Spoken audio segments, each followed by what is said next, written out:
नमस्कार साथियों, जय हिंद। कल्पना कीजिए आप सुबह सो करके उठ रहे हैं और आपको पता चले कि समुद्र में एक पतले के रास्ते से बंद हो जाने की वजह से जो पेट्रोल का प्राइस है वो 400 रुपये पर लीटर और जो एलपीजी सिलेंडर गैस का प्राइस है वो लगभग 3000 रुपये पर सिलेंडर हो गया। तो इसमें आश्चर्य होने वाली बात नहीं है, क्योंकि दुनिया का 90% ट्रेड जो होता है वो क्या होता है कि समुद्र के रास्ते होता है।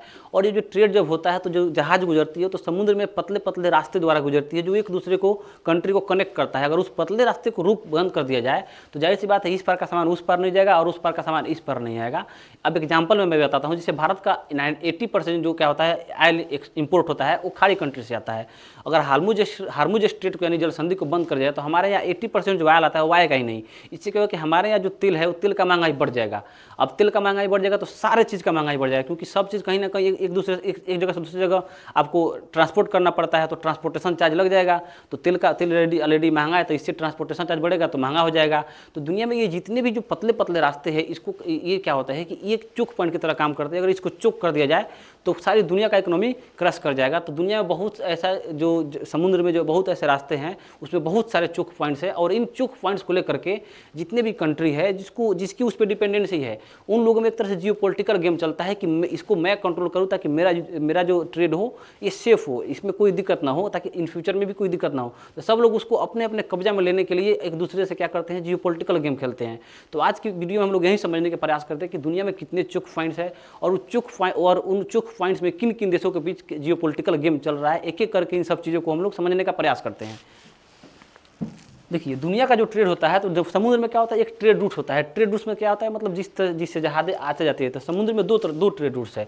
एक तो आप देखिए ईस्ट से अगर वेस्ट को कनेक्ट करना है, मानिए चाइना जापान है, इधर से ट्रेड जाने के लिए एक तरह से पूरा जो पुराना ट्रेड रूट्स है ये ट्रेड रूट्स था। पहले इधर से आया, फिर पूरा अफ्रीका को यहाँ पे केप ऑफ गुड होप यहाँ पे है, यहाँ से क्रॉस करने के बाद यहाँ पे यूरोप जाता था, फिर यहाँ से अमेरिका जाता था। लेकिन क्या हुआ कि ये जो रूट था बहुत लंबा रूट पड़ता था, जिसकी वजह से ईंधन ज़्यादा खर्च होता था और क्या होता था कि महंगा, मतलब जो प्रोडक्ट यहाँ पे 100 रुपया का है, ट्रांसपोर्टेशन चार्ज लग गया मानिए 20 रुपया, तो वहाँ पर हो जाता था मतलब 120 हो गया। जबकि इस रूट को एक नया रूट खोज किया गया जो कि एक शॉर्टकट रास्ता है। मानिए यूरोप जाना है, जिस तरह से इधर से जाने में लंबा पड़ गया रूट, तो यहाँ से अगर मानिए जैसे चाइना को जाना था या जापान को जाना था, फिर भारत को भी जाना हुआ तो वो भी इधर से घूम जाता पहले। लेकिन अब नया रूट जो खोज किया गया वो इधर से निकलता था सीधे निकलने के बाद यहाँ पे बाब मंदिर, फिर यहाँ से सुएज नहर, फिर यहाँ से देखिए कितना रूट। आप सोचिए ये इतना ही रूट, अब जब यहीं से जाने के लिए पहले इतना घूम करके जाना पड़ता था। तो ये दो ट्रेड रूट्स है जो कि दुनिया को पूरा एक तरह से दुनिया की इकोनॉमी को चलाता है ये। और इसी ट्रेड रूट्स में क्या क्या है, कहीं कहीं पे चोक पॉइंट है, मतलब पतले पतले रास्ते। जैसे देखिए यहाँ पे आप देखेंगे एक चोक पॉइंट है यहाँ पे है, जो कि यहाँ पे चाइना जापान का ट्रेड होता है इस रूट से। उसी तरह से कि यहाँ पे चोक पॉइंट्स है, फिर यहाँ पे चोक पॉइंट्स है, यानी बहुत सारे चोक पॉइंट्स है। इन चोक पॉइंट्स को हम लोग पूरा डिटेल में समझते हैं और देखते हैं किन के बीच जियो पॉलिटिकल गेम चल रहा है। तो पहला जो ट्रेड रूट देखा जाए तो हम लोग देखा जाए बहुत इंपॉर्टेंट है यहाँ पे हार्मुज स्ट्रेट। हार्मुज स्ट्रेट जो है देखा जाए तो एकदम से ईरान और यहाँ पे जो ओमान कंट्री है, ओमान देखिए आप लोगों को लगा कि यहाँ पे यूएई जो कंट्री है इसका बॉर्डर लगता होगा, लेकिन नहीं, इसका जो ओमान है हल्का सा पतला सा यहाँ पे छोटा सा ओमान का पार्ट है। इससे ईरान और जो ओमान है इन दोनों के बीच बॉर्डर बनाता है, एक पतला सा रास्ता है, ठीक है, लगभग 33 किलोमीटर चौड़ा रास्ता है, ठीक है। इसमें देखा जाए तो यहाँ पे इस साइड में क्या होता है कि समुद्र का एक बहुत बड़ा जलस्तर है जिसको हम लोग बोलते हैं फारस की खाड़ी, ठीक है। उसी तरह दूसरे इधर देखा जाए तो इधर कौन सा कंट्री, इधर ओमान की खाड़ी। तो इन दोनों को जोड़ता है ये पतला सा रास्ता। देखिए आखिर में स्ट्रेट जो हार्मुज स्ट्रेट, इसका अगर हिंदी में नाम देखा जाए तो क्या नाम है, हार्मुज जल संधि, यानी जल को जोड़ने वाले वो पतला रास्ता, यानी कि जल संधि। संधि में होता है जोड़ना, तो जल संधि यानी जल को जोड़ने वाला रास्ता है, इसको बोलते हैं जल संधि। तो हार्मुज स्ट्रेट क्या होता है कि देखा जाए तो एक तरह से पूरा देखा जाए तो ईरान की तरफ एकदम घुसा हुआ है, पतला सा ईरान के एकदम दिख रहा है वहाँ बॉर्डर ईरान है। तो इस पर क्या होता है, ईरान का ज़्यादा एडवांटेज मिल जाता है, क्योंकि ईरान अगर देखा जाए एकदम नज़दीक में ईरान पड़ता है, ठीक है। तो इसको लेकर के होता क्या है, दिक्कत क्या होता है कि यहाँ पे जितने भी जहाज़ गुजरते हैं होकर के इधर से गुजरते हैं। अब सोचिए, कल्पना कीजिए अगर ईरान और अमेरिका का यूज हो जाता है तो क्या करेगा, ईरान इसको बंद कर देगा। तो जाहिर सी बात है ट्रेड किसी का होगा नहीं, क्योंकि अधिकतर आयल इधर से इंपोर्ट होता है, सब कंट्री को एक्सपोर्ट होता है, तो एक्सपोर्ट होगा ही नहीं आयल। तो इस रूट को सेव करने के लिए अमेरिका ने अपना यहाँ पे अपना 5वां बेड़ा रखा हुआ है, यानी 5th फ्लीट रखा हुआ है। नेवी का जो 5वां बेड़ा है अमेरिका ने इसको रखा हुआ है यहाँ पे सेफ करने के लिए। और सबसे ज़्यादा इस ट्रेड से डर किसको है, तो सऊदी अरब को है, क्योंकि देखा जाए सऊदी अरब और यहाँ पे ईरान दोनों में एक तरह से युद्ध चलता है यहाँ पे मिडिल ईस्ट में अपना मतलब कब्जा के लिए कि मिडिल ईस्ट का कौन नेतृत्व करेगा। तो इस नेतृत्व को लेकर के एक तरह से देखा जाए तो जंग चलता है। हालांकि वो प्रॉक्सी वार चलता है, ईरान बहुत सारे प्रॉक्सीज बना करके रखा हुआ है जिससे यहाँ पे सऊदी अरब को एक तरह से टारगेट करता रहता है। तो सऊदी अरब का जो तेल का रिजर्व है पूरा इस रूट में है। तो जाहिर सी बात है सऊदी अरब को जाना होगा तो अब इधर से निकल के जाना होगा, तो सऊदी अरब को ज़्यादा डर है। तो सऊदी अरब को और यहाँ पे खाड़ी कंट्री के सेफ्टी के लिए अमेरिका ने यहाँ पे अपना नेवी, यहाँ पे जहाज नेवी का यहाँ पे 5वां बेड़ा लगाए हुए ताकि इस रूट को सेव किया जा सके। सऊदी अरब का जो तेल का पूरा रिजर्व है इस साइड है, तो इस रूट से बाईपास करने के लिए सऊदी अरब ने क्या किया है कि यहाँ से क्या किया, डायरेक्ट पाइपलाइन निकाल दिया इधर रेड सी, ताकि इस रूट में जाना ही ना पड़े। अगर कभी इन फ्यूचर कभी कोई प्रॉब्लम होता है, कोई टेंशन, जैसे कि अभी देखिए ईरान और जो इजराइल में युद्ध चल रहा था जिसमें अमेरिका ने इन्वॉल्व हो गया, तो इस वजह से क्या क्या धमकी दे रहा था ईरान के हम इसको बंद कर देंगे। तो इस क्योंकि अब जो बंद कर देगा तो इसका तेल एक्सपोर्ट होगा नहीं, क्योंकि देखिए अगर सऊदी अरब का देखा जाए 40%, सऊदी अरब की इकोनॉमी का 40% जो इकोनॉमी इसका निर्भर है लगभग, इसका सिर्फ जो होता है यहाँ पे फ्यूल पे, यानी जो एक्सपोर्ट करता है यहाँ पे दुनिया को तेल एक्सपोर्ट करता है ईंधन, यानी कि उस पर इसका है क्रूड ऑयल पे। तब क्रूड ऑयल जब इसका एक्सपोर्ट होगा यानी तो 40% किसी देश की इकोनॉमी में कितना बड़ा हिस्सा होता है आप समझ सकते हैं, 40%। और ये दुनिया का जो इकोनॉमी में जो दुनिया में जो ट्रेड करता है सऊदी अरब, ट्रेड में 80% ये क्या करता है, क्रूड ऑयल का ट्रेड करता है, क्रूड ऑयल एक्सपोर्ट करता है। दुनिया को जो एक्सपोर्ट करता है, ट्रेड नहीं एक्सपोर्ट, एक्सपोर्ट में 80% और इसका इकोनॉमी लगभग 40% सिर्फ इस तेल पे डिपेंड है। आप सब इस रूट से बचने के लिए इन्होंने बाईपास कर दिया और यहाँ पे पाइपलाइन निकाल दिया ताकि इधर से निकला जा सके। तो ये हो गया सऊदी अरब और ये ईरान के बीच जो राइवलरी चलता है, इसके लिए क्या होता है कि ये हार्मुज स्ट्रेट है, ठीक है, जिसको अमेरिका ने एक तरह से सेफ करके रखा हुआ है ताकि फ्यूचर में दिक्कत ना हो। ये एक तरह से, ये भी एक तरह से एक चोक पॉइंट है पहला। दूसरा देखा जाए अगला चोक पॉइंट, तो अगला चोक पॉइंट सबको देखा जाता है यहाँ पे बाब अलमंदेव स्टेट है, बाब अलमंदेव। सुनिए देखिए यहाँ पे देखिए सऊदी अरब है, सऊदी अरब का जो तेल का रिजर्व था इधर, इसने बाईपास रूट बना लिया इधर, यहाँ पे रेड सी में निकल गया, लेकिन इस रूट को तो इन्होंने बाईपास कर दिया, लेकिन फिर आके यहाँ फंस गए, क्योंकि जो ये अमन है, यमन के इस साइड क्या होता है, हूती विद्रोही का कब्जा है। और हूती विद्रोही को पता है किसने फंडिंग कर रहा है, हूती विद्रोही को जितना फंडिंग मिलता है उसको सब कुछ यहीं देता है। आप देखिए इसको मतलब हथियार चाहिए सब हूती विद्रोह करा के ईरान ही देता है। तो यहाँ पे जाके फंस गया सऊदी अरब, ये पतला सा रास्ता।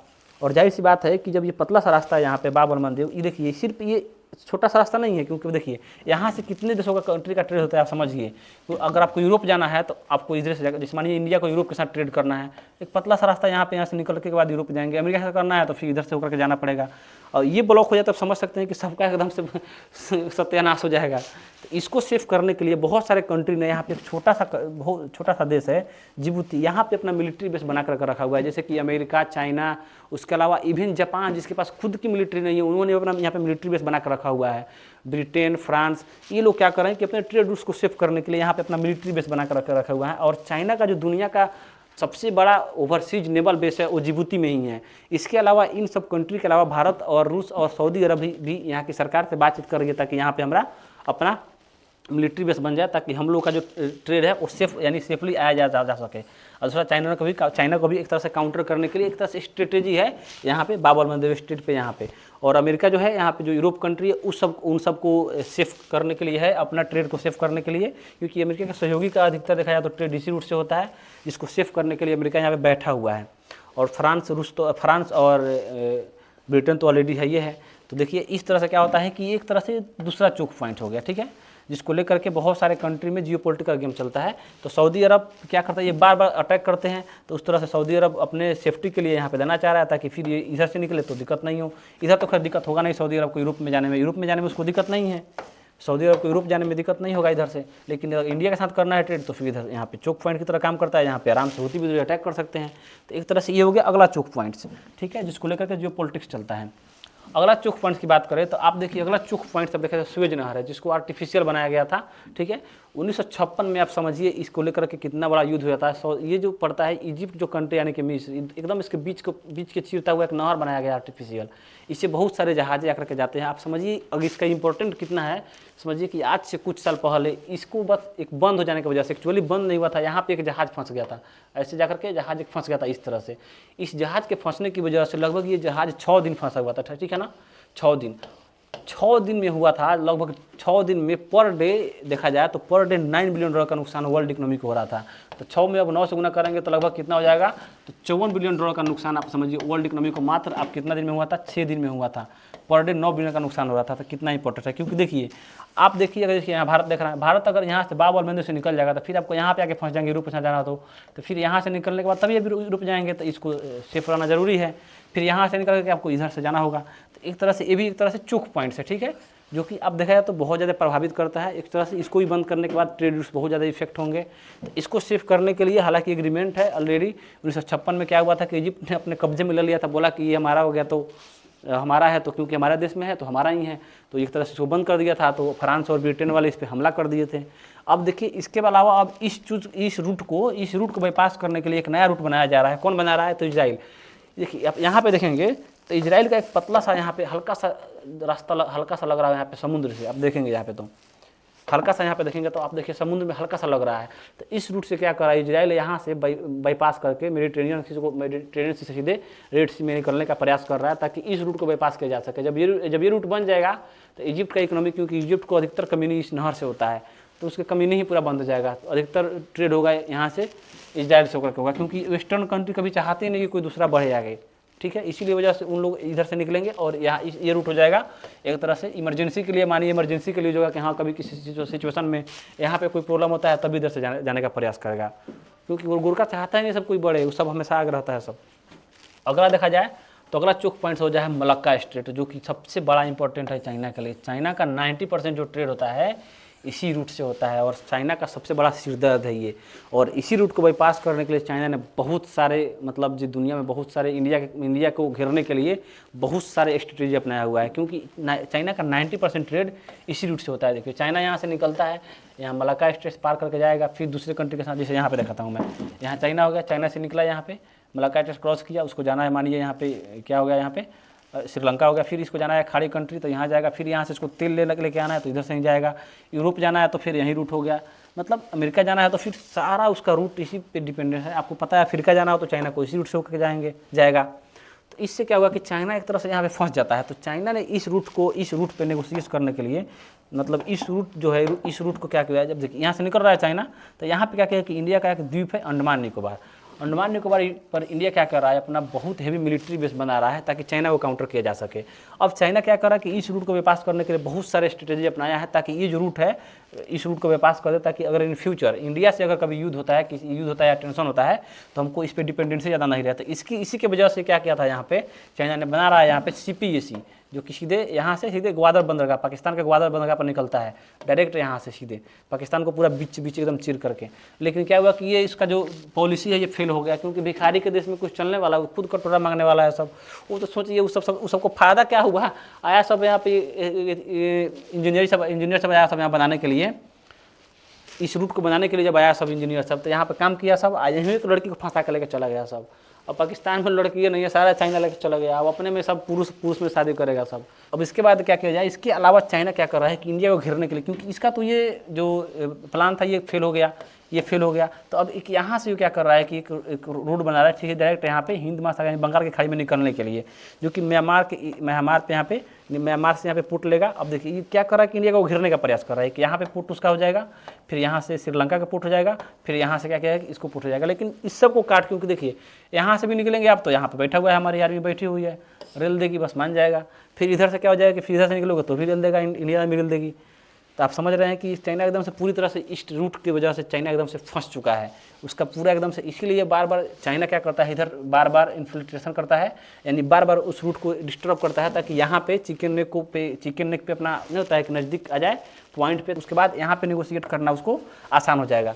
इसीलिए क्या करता है भारत सरकार हमेशा इधर देखिए कि बहुत ज़्यादा हेवी मात्रा में इंफ्रास्ट्रक्चर डेवलपमेंट कर रही है ताकि चिकन नेक को सेव किया जा सके। और उसके अलावा बहुत मिलिट्री बेस हेवी बनाया जा रहा है वहाँ पे भी, चिकन नेक का जो रूट है उसे भी बहुत बड़े मात्रा में मिलिट्री बेस बनाया जा रहा है ताकि इन फ्यूचर कभी इसमें दिक्कत ना हो। तो ये हो गया मलक्का स्ट्रेट जो कि चाइना का सरदर्द बना हुआ है। अगला अगर देखें हम लोग तो अगला क्या है, पनामा नहर। यहाँ पे देखिए पनामा नहर है, देखिए अमेरिका के इस साइड से अगर सामान इस साइड ले जाना हो तो अमेरिका डायरेक्ट यहाँ से लेके जाता, डायरेक्ट एक बीच लेके जाना पड़ता। तो इससे क्या होता है कि उसको रोड बनाना पड़ता है, बहुत लंबा रोड बनाने के लिए क्या करेगा, आपको किसानों से ज़मीन लेना पड़ जाएगा, और उस ज़मीन में आपको क्या करता है कि ज़मीन लेने के बजाय आपको कंपनसेशन देना पड़ता, तो बहुत ज़्यादा कॉस्टली पड़ जाता है अमेरिका को ये चीज़ करना। उसके अलावा बाई रोड जाने में बहुत सारा प्रॉब्लम है, क्योंकि ट्रैफिक प्रॉब्लम बहुत सारे, क्योंकि छोटा मोटा तो व्यापार होगा नहीं, बड़ा मात्रा में जाएगा, जहाँ बड़े मात्रा में ट्रक जाएंगे तो रूट को एक तरह से जाम हो जाएगा। तो इस चीज़ से बचने के लिए अमेरिका ने क्या किया कि यहाँ पे एक पतला सा देश है पनामा, इस पनामा पे क्या किया, एक पतला सा नहर बना दिया है ताकि इस साइड से डायरेक्ट इस साइड जाया जा सके। तो ये क्या होगा कि ये एक अगला चौक पॉइंट है, अगर ये बंद होता है तो अमेरिका को बहुत ज़्यादा प्रभाव पड़ने वाला है अमेरिका के रूट्स पे। तो अमेरिका ने ही बनाया है इसको ताकि उसका जो इस पार से उस पर जाने में आसानी रहे। अब अगला अगर चौक पॉइंट्स की बात करें हम लोग तो अगला चौक पॉइंट सब देखा जाए यहाँ पे, तो यहाँ पे ब्लैक सी में यहाँ पे है Turkish straight. Actually Turkish straight कोई स्ट्रेट नहीं है, वो दो स्ट्रेट का समूह है, क्योंकि तुर्की जो दो स्ट्रेट है वो तुर्की के बीचों बीच से काट के जाता है। जैसे यहाँ पे देखिए, यहाँ पे क्या है कि बॉस्फोरस स्ट्रेट जो कि तुर्की के एकदम इस्तांबुल शहर है, यहाँ से एकदम बीचों बीच निकलता है। फिर यहाँ पे होगा डडलाइन स्ट्रेट जो कि यहाँ से तुर्की से निकलता है और ये निकल के आता है मेडिटेरियन सी में। देखिए मैं यहाँ पे समझाता हूँ, क्लियर आएगा समझ में। अब देखिए ये रसिया हो गया, रसिया का ये पार्ट हो गया। देखिए यहाँ से रसिया, देखिए रसिया के पास बहुत लिमिटेड मात्रा में जो रूट्स है जो समुद्र के साथ उसका जुड़ता है, बाकी इधर तो उसका पूरा का पूरा बर्फ़ ही है।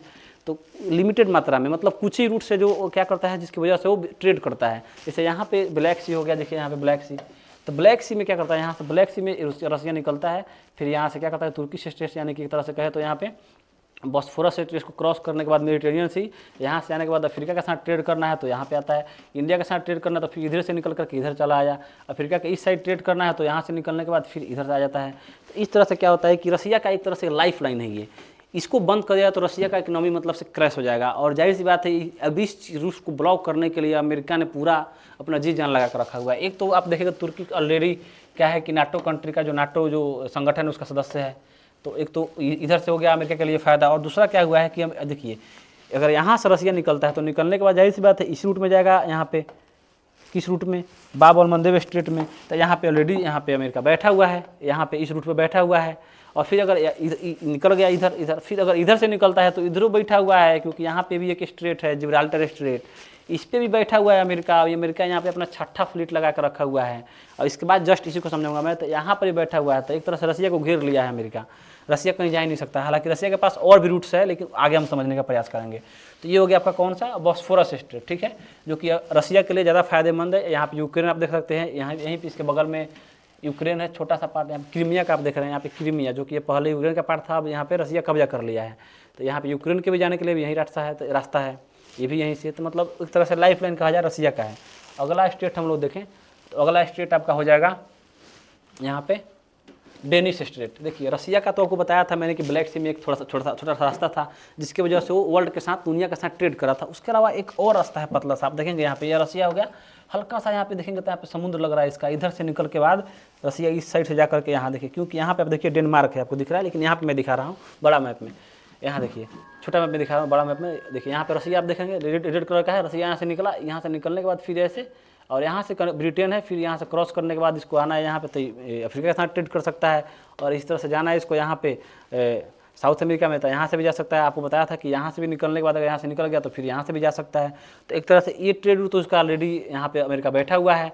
लेकिन ये जो है इस ट्रेड रूट में देखा जाए तो इस ट्रेड रूट यानी कि डेनिश स्ट्रेट जो है यहाँ से निकल रहा है, बाल्टिक सी में इसका लग रहा है बाउंड्री लग रहा है। तो इस ट्रेड में भी ऑलरेडी कौन बैठा हुआ है, नाटो जो सेना है यहाँ पे बैठी हुई है, ठीक है।